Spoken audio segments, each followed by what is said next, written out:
Have you ever felt trapped in a dream, not being able to wake, breathe, move, or even talk? Have you ever felt the fear of sleeping at night? Although many of us do go through rough moments in life, we face fears that help us become a better person, that help us become the person we are today. And those fears are never easy to face. Those fears are always just there, and we have to overcome obstacles and overcome challenges in life to become the better person that we are today. And we still are learning to build better habits, to become even a better person to our family, our friends, our siblings. And this rough moment I went through in my life was facing sleep paralysis. In this presentation, I will be exploring 3 main points. The first one will be the first sleep paralysis I had, the beginning of my sleep paralysis. The second main point will be the fear I had to face during the stages. And the third main point I will be exploring today is the better outcome of getting closer to God to be able to overcome this moment in life. The first sleep paralysis I had, it was more of a regular sleep paralysis. I simply could not move, I could not breathe, I could not talk, and it really felt like you were trapped. It felt like your mind was imprisoned and there was no way out. This kept happening to me night over night, and it didn't seem to go away, even if it started as a regular sleep paralysis, as nothing that really mattered. It was, I was trapped in a dream. It was just me. It was all in my head. That's how I began to think during this moment in life. I began to think that it would just be a phase. It would just be a stage. Eventually, I would get over it. Eventually, that I would move on. And during these 5 months that I was going through the sleep paralysis, every night it happened. I don't remember there being any night that didn't happen, and it just kept getting worse throughout time. I started to pray more. When it happened, I started to read Bible verses. That's what really helped me get through this phase in life. And at one point, I did believe it was normal. I believed that it was something that everybody went through. And my mom did go through this when she was younger, about my age. She did go through sleep paralysis.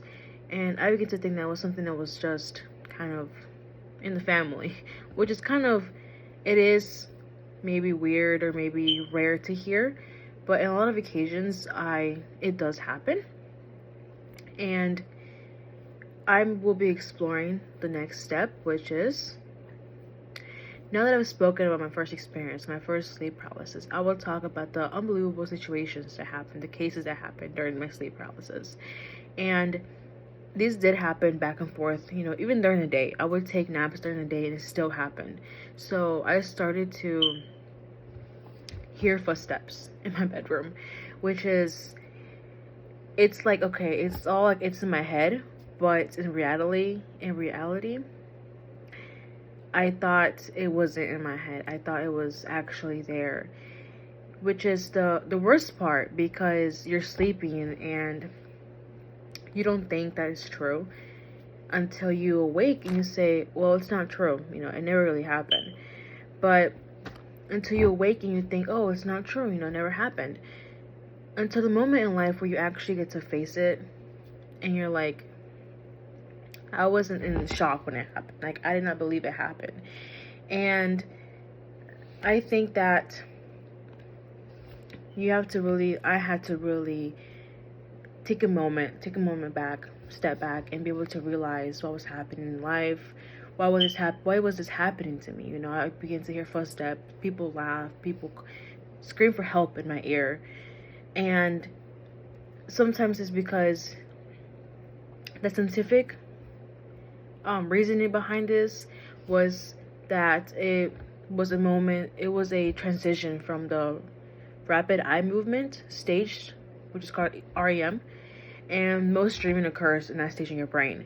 So it just prevents the muscles from acting out the dreams, which for me, that seemed a little crazy to read about, because what I was going through, Maybe it was similar, maybe it was different, but I believed more of a deeper explanation to this, more of a, you could say paranormal, or you could say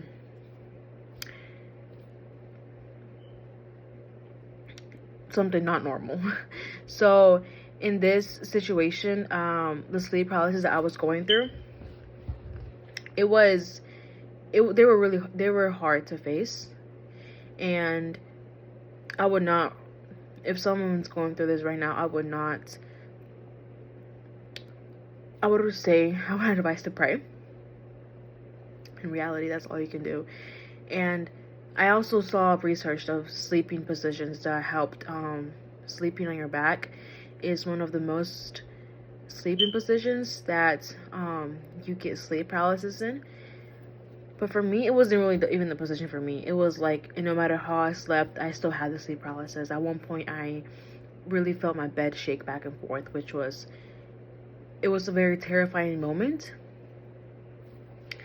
But I was able to get through this, and I began to get closer to God. I began to go to church every Sunday, and feeling that really strong connection to God, and knowing that He was there for me, knowing He was the only person that could help me overcome this phase in life, this stage in life, and fixing, not holding grudges in life with people, being able to be open up to people, and even do volunteer. I started volunteering at my church as well, which really helped getting closer to those people who were always happy and they enjoyed life. And people in my church, I am so thankful for them, because without them, I would not have gone through this phase in my life.